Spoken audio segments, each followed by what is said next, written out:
काल परवा अमेरिकेमध्ये वॉशिंग्टन येथे आमच्या पक्षाचे राष्ट्रीय नेते राहुलजी गांधी यांनी आरक्षणाच्या संदर्भामध्ये जे विधान केलेलं आहे त्या विधानाचा विपर्यास मीडियाने जाणूनबुजून केला आणि तो विपर्यास करून घेतला गेला आणि भारतीय जनता पक्षाच्या नेत्यांद्वारे त्या विपर्यास केलेल्या विधानाचा रेफरन्स घेऊन जो निषेध केलेला जात आहे त्या निषेधाचा सर्वात पहिला आम्ही निषेध करतो।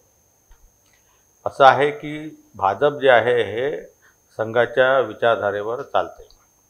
आता संघाची विचारधारा आहे समरसतेची विचारधारा। समरसतेची विचारधारा म्हणजे काय हे संघाच्या लोकांनी आणि भाजपच्या लोकांनी आम्हाला समजून सांगायला पाहिजे। समरसता म्हणजे काय? जस्टिस आणि इक्वॅलिटी, न्याय आणि समानतेच्या आधारावर जगही चालते आणि भारताचं संविधान ते सुद्धा चालते। परंतु भारतामध्ये सामाजिक विषमता, आर्थिक विषमता, शैक्षणिक विषमता असल्यामुळे न्याय होत नाही आणि हा न्याय मिळवण्यासाठी ताकी जेणेकरून समानता एस्टॅब्लिश करू शकलो पाहिजे, हा न्याय मिळवण्यासाठी काही positive discrimination, equality of opportunity म्हणून आरक्षणाची जी तरतूद केलेली आहे आणि इक्वॅलिटी जर एस्टॅब्लिश झाली, सामाजिक इक्वॅलिटी, आर्थिक इक्वॅलिटी, शैक्षणिक इक्वॅलिटी, तर कुणालाही पॉझिटिव्ह डिस्क्रिमिनेशन करून रिप्रेझेंटेशन म्हणा की आरक्षण म्हणा हे देण्याची आवश्यकता पडणार नाही।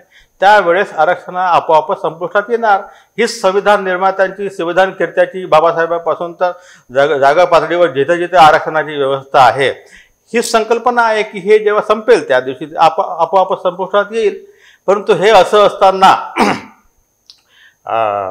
जे प्रखर आरक्षणाच्या विरोधामध्ये ज्या संस्था, जे पक्ष राहिलेले आहेत तर त्यांनी हे राजकीय राजकारणाचं राजकारण म्हणून जो उद्रेक करून आमचे राष्ट्रीय नेते राहुलजी गांधी यांच्या विरोधात जे आंदोलन छेडण्याचा जो प्रयत्न केलेला आहे त्याचा आम्ही निषेध करतो आणि या संदर्भामध्ये कुठलेही डिबेट आणि डिस्कशन करायला जर ते आम्हाला बोलावतील तर आम्ही यायला तयार आहोत आणि त्यांनी आमच्यासमोर कॅमेरासमोर येऊन या विषयावर डिबेट करावी।